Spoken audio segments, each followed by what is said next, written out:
Nobody was there, but everybody saw it. That's the world we live in now. You wake up, and before your feet even hit the floor, you've already been told what happened, what matters, what's real. Information used to be something you searched for. Now it finds you. It floods you. It wraps around you so tightly you don't even know where it ends and where you begin. Look at it. All of it. Numbers, words, images, opinions. It's all moving so fast and just stacking on top of each other. And it starts blurring into something that looks like truth, but it really feels off. So you ask a question. What do I actually know? Not what I heard. Not what was I told. Not what was repeated so many times it became comfortable, but what do I actually know? Because somewhere between signal and noise, we stopped checking. We stopped asking. We started reacting. We started choosing sides before we even understood the question. And now we're standing in a world that looks like the future, clean, polished, perfectly designed, machines moving, systems working, everything optimized. But for who? And for what? Because underneath all of it, underneath the glass and steel and light, under the code and the screens and the endless feeds, there's still this. Life. Messy.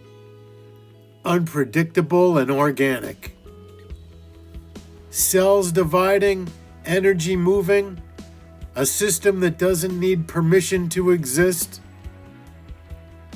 That's real. Not the version of it you're shown. Not the one that's filtered, edited, packaged, and delivered, but the real thing. So ask yourself again, what do I actually know? Were you there? Did you see it? Or did you inherit it?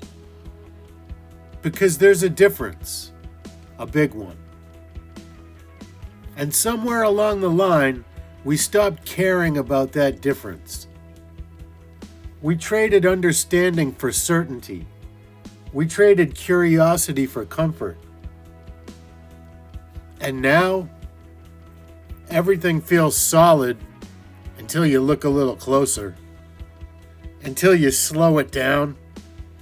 Until you step back and realize you've been moving through a world built on things you never even verified.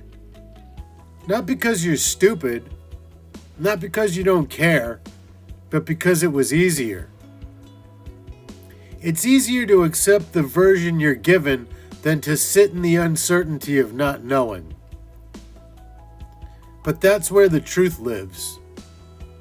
Not in the noise, not in the headlines, not in the constant stream of breaking everything. In the quiet space where you actually stop and think. Think for yourself. Not because it's rebellious, not because it makes you different, but because it's the only thing that's actually yours. They can shape the story. They can frame the image. They can repeat it until it sounds undeniable. But they can't think for or see you. Not yet. So don't give that away. Don't trade it for convenience. Don't hand it over just because it's easier to go along. Pause. Question. Look again. Because the moment that you stop doing that is the moment everything starts looking real, whether it is or not. Nobody was there, but everybody saw it. Make sure the next thing you believe is something that you actually understand.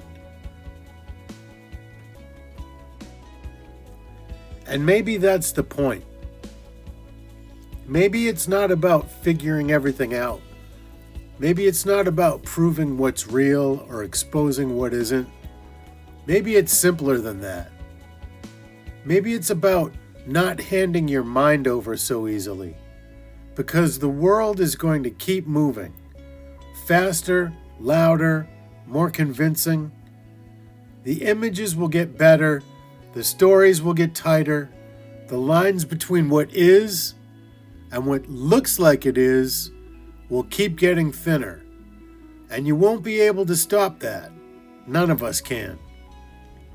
But you can do one thing.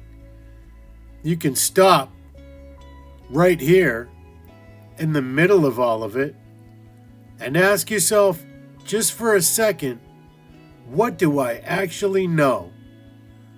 Not what was I told, not what I saw on a screen, not what everyone else already decided for me, but what do I actually know?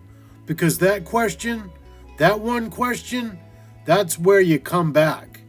That's where the noise breaks. That's where you separate yourself from everything trying to pull you in a direction that you didn't even choose. And maybe you won't get an answer. Maybe the answer is, I don't know. Good.